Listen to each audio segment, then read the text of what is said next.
नमस्कार मित्र-मैत्रिणींनो, Vaishali home kitchen रेसिपीमध्ये तुमचं स्वागत आहे। आज आपण पनीर टिक्का बनवणार आहे। त्यासाठी लागणारं साहित्य आपण पाहूया।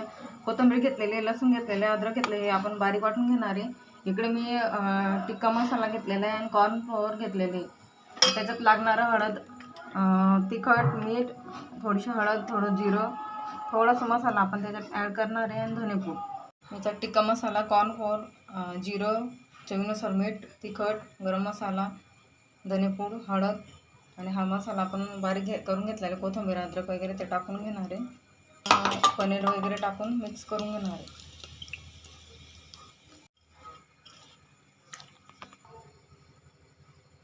हे आता आपण 10 ते 15 मिनिटं रेस्टसाठी ठेवणार आहे। मग आपण त्याचं फ्राय करून घेणार आहे।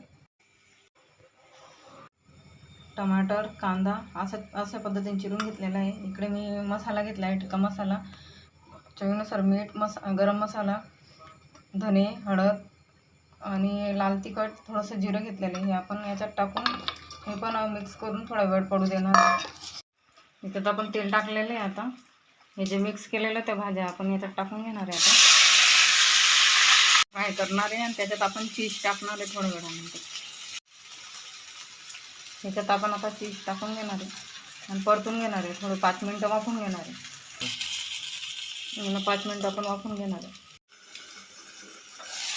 अशा पद्धतीने आपण हे करून घेतलेले आहे।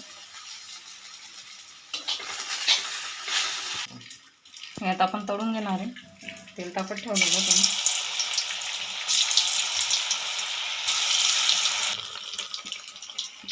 आपलं तळून झालेलं आहे। आपण काढून घेणार आहे थंड होण्यासाठी थोडं। अशा पद्धतीने आपला पनीर टिक्का हा तयार आहे। तर कशी वाटली मित्र आणि मैत्रिणी माझी पनीर टिक्का रेसिपी? नक्की लाईक करा, शेअर करा, सबस्क्राईब करा।